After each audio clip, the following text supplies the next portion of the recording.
piston. Brake pad, sorry. Brake piston. Tingnan natin.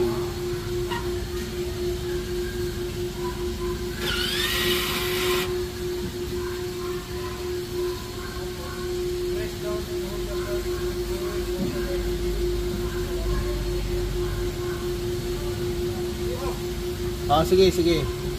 Opo. Hindi ko magre-release. Diba? Parang Kailangan mo mamadali mo sa papalit tayo ng brake pads with electronic parking brake. Kung paano ba i-press. Tapos sinatanggal natin yung pinaka motor niya, no, electronics. Ginamitan natin ng Allen wrench sa likod. Dalawa lang po yan na nakakabit. Yan. Okay. Ayan, pihitin mo na yan. Yan mga paps, pinipihit natin ang Allen wrench dito. Tapos dito rin yung ating pang press. Yan. Okay, sige. Tapat mo lang yung ginagawa natin para lang mo idea. Sabi yung ano mo? Ha? Sabi yung pang press mo. Okay. Mga tabing siya Pause mo nga muna, boss. Baka maubusan ako ng memory. Muna, yan. Babalik ko. Ha? Babalik ko, hindi na. Ikot mo pa, para sa mukha. Agad. Sagad na yan? Oo. Kasi babalik ko ngayon. Hindi, ilalagay mo muna ng brake pads. Hindi, kulang pa ako. Ha? Lalagay na.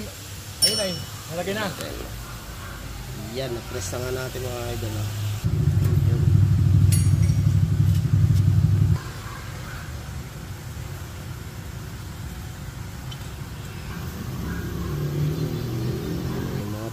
Pinihit natin dito sa bike press dito para lumubog yung pinaka piston niya.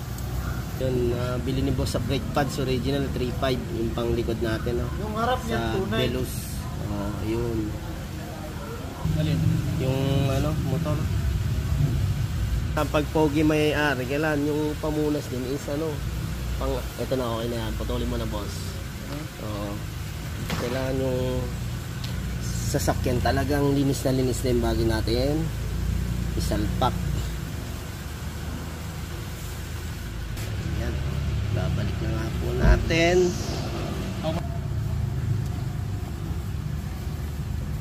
Ayun, yung sarap kahit timikit tayo dun. Oo. Ayan na. Binabalik na natin yung size 14 mga paps, i-engage na niya na lang ulit yung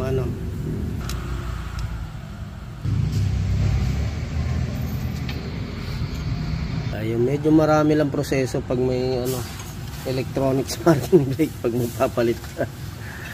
Kailangan mag-release yung ating parking brake bago natin talaga matanggal. Ayan mga paps, higpitan na natin yung size 14. Ito nga. Yan.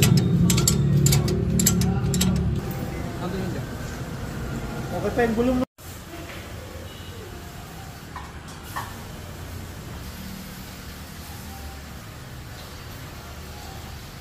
Yan, sa brake pan si boss, yung isa manipis, yung isa makapal. Ayan mga paps, yung parts number ng pan Toyota Veloz. Likod mo. Sa likod 3.5 ang kuha ni boss. Original naman siya, made in Japan. Yung mga paps, tinanggal na uli natin yung caliper. Luluwagan natin yung sa Allen wrench. Yan, tinatanggal po natin yung electronic parking brake. Yan mga paps. Yan.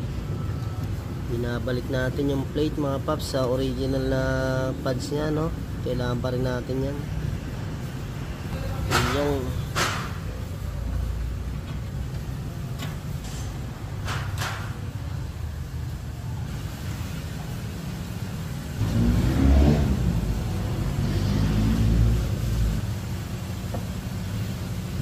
brake pads kasi talaga 50 pataas, hanggang 70 talagang kailangan na rin palitan. Pero nung last PMS ko sa kasa, kapal nga yung harap, yun ang sabi. Ayan, mas una tayo nagpalit sa rear brake ni boss. Una siyang nanipis. Yan mga paps, ingatan lang natin yung electronics parking brake na motor, ano. Hindi pwedeng madumihan, tsaka kailangan sentro-sentro. Kung pwedeng lagyan ng kulambo, lagyan nyo ng kulambo o kumot, ano mga idol. Samahan nyo na ng unan para matutulog na itong gumagawa. Ayan mga paps, sigpitan mo na rin to sa taas, ha. Medyo palapat na siya. Check natin yung sarap ni boss sa brake pads.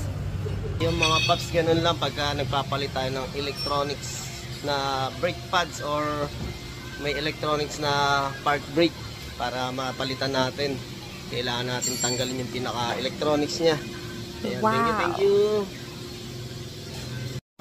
Ayan, naka-release. Check natin. Kabila. Okay. Okay, kumakagat. Pwede.